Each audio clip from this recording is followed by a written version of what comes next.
কারখানাটা যখন পুড়ছিল না তখন আমি ওখানে দাঁড়িয়ে দাঁড়িয়ে দেখছিলাম।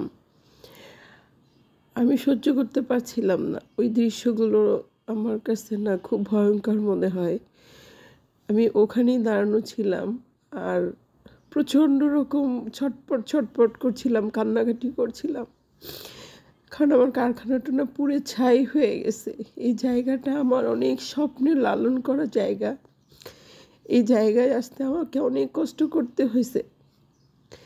তো আমার হাজব্যান্ড যখন মারা যায় তখন আসলে কষ্টের কথা কি বলবো, ঘরে চালটাও ছিল না। এমন একটা পরিস্থিতিতে উনি দুনিয়া থেকে চলে যান।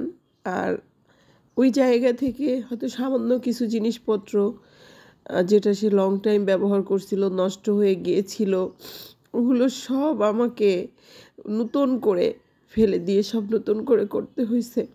আমি আস্তে আস্তে তিল তিল করে মেশিনপত্র কিনে তিল তিল করে আমি এই কারখানাটাকে পরিপূর্ণতায় রূপ দিয়েছিলাম।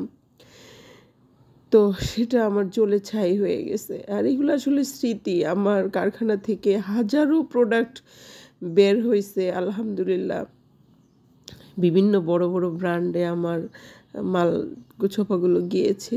এগুলো এখন দেখলে না আমার কাছে খুব স্মৃতি মনে হয় যে আমি কিভাবে ঘুরে দাঁড়াবো, আমি কিভাবে আবার ওই জায়গাটা তৈরি করব। কারণ আমার তো জীবন থেকে সব শেষ হয়ে গিয়েছে, আমার কিচ্ছু নাই। আমার একেবারে মানে একটা কী বলবো, একটা সুতাও নেই, আমার সব পড়ে গিয়েছে।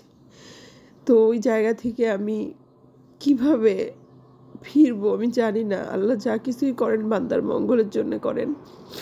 হয়তো এটা আমার মঙ্গলের জন্যই করেছেন, আমার সেটা বিশ্বাস। আর কেউ শত্রুতাবশত আমার কারখানাটা জ্বালিয়ে দিয়েছে কিনা আমি সেটাও জানি না, তবে মানতে পারি না। আমি অনেক কষ্টে এখানে আসছি, তো মানতে পারি না। অসুস্থ হয়ে পড়েছি, বিছানায় ধরতে গেলে বিছানা থেকে ওঠার শক্তিও পাচ্ছি না।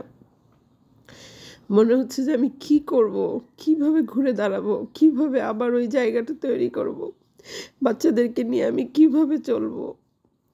তো জানি না কি করব, কথা বলার ভাষাও আমার কাছে নাই। দোয়া করবেন সবাই আমার জন্য, ভালো থাকবেন।